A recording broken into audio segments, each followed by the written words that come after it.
दोस्तों, एक बार पहाड़ों के बीच बसे एक छोटे से गांव में प्रिया नाम की एक महिला रहती थी। प्रिया ने अपने जीवन में बहुत दुखों का अनुभव किया था। उसने कम उम्र में अपने माता पिता को खो दिया था और एक ऐसे व्यक्ति से शादी कर ली थी कि जो उसे प्यार नहीं करता था। प्रिया का पति शराबी था और अक्सर उसे शारीरिक और भावनात्मक रूप से प्रताड़ित करता था। प्रिया ने कई वर्षों तक इस दर्द को सहा। एक दिन वह इसको सहन नहीं कर सकी और उसने यह फैसला लिया कि वह उस दुख से मुक्त होना चाहती है जिसने इतने लंबे समय तक उसके जीवन को त्रस्त कर दिया था। वह जानती थी कि अगर वह सुखी जीवन जीना चाहती है या स्वतंत्रता का अनुभव करना चाहती है तो उसे अपना घर छोड़ना होगा। इसलिए एक रात उसने अपना एक छोटा सा बैग पैक किया और घर से निकल गई। प्रिया ने अपने गहने भी रख लिए थे जिन्हें बेचकर वह अपने सफ़र में आगे बढ़ सकती थी। जब वह सुनसान सड़क पर चल रही थी तो उसे राहत का एहसास हुआ। लंबे समय में पहली बार उसे लगा कि उसका अपने जीवन पर नियंत्रण है, लेकिन वह जानती थी कि आगे बढ़ते रहना है। दिन हफ्तों में बदल गए और प्रिया अपने घर से बेहद दूर आ चुकी थी। उसे रास्ते में कई बाधाओं का सामना करना पड़ा, लेकिन वह आगे बढ़ती गई। उसने उस जीवन को पीछे छोड़ दिया था जिसने उसे इतना दर्द दिया था और उसने कभी भी पीछे मुड़कर नहीं देखने का निश्चय किया। चलते चलते प्रिया की मुलाकात एक वृद्ध ऋषि से हुई जो नदी के किनारे एक छोटी सी झोपड़ी में रहते थे।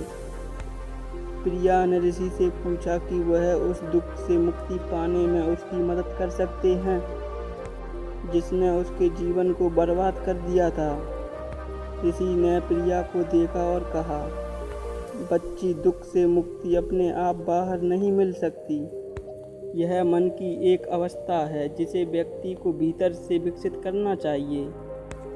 आपको अतीत को छोड़ना और वर्तमान क्षण में जीना सीखना चाहिए, तभी आप सच्ची स्वतंत्रता का अनुभव कर पाएंगे। प्रिया ने ऋषि की बातों का ध्यान से सुना और उससे महसूस किया कि वह बहुत लंबे समय से अपने अतीत को पकड़े हुए थी, इसलिए उसका दर्द कम नहीं हो पा रहा था। उसने ऋषि को धन्यवाद दिया और अपनी यात्रा जारी रखी।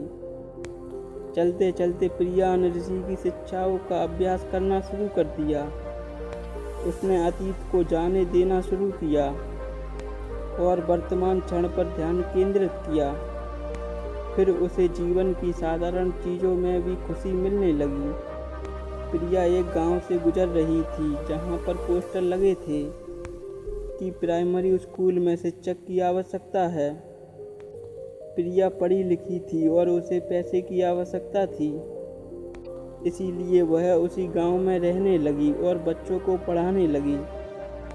एक दिन प्रिया लोगों के एक समूह से मिली जो आग के चारों ओर इकट्ठे थे और वे नाच रहे थे और गा रहे थे और उनकी हंसी हवा में गूंज रही थी। प्रिया पहले तो इसमें शामिल होने से हिचकिचा रही थी, लेकिन उसके भीतर की आवाज़ उसे समूह में जाने और मज़े करने के लिए कह रही थी। प्रिया ने समूह के साथ नृत्य किया और खूब हंसी। लंबे समय में पहली बार वह वास्तव में खुश महसूस कर रही थी। उसने महसूस किया कि खुशी कोई ऐसी चीज़ नहीं है जो खुद के बाहर पाई जा सकती है, बल्कि मन की एक अवस्था है जिसे व्यक्ति को भीतर से विकसित करना होता है। प्रिया को अब दुख से मुक्ति मिल गई थी। अब वह बच्चों को पढ़ाती और अपने अनुभव का उपयोग दूसरों को खुशी का रास्ता खोजने में मदद करने के लिए करती है।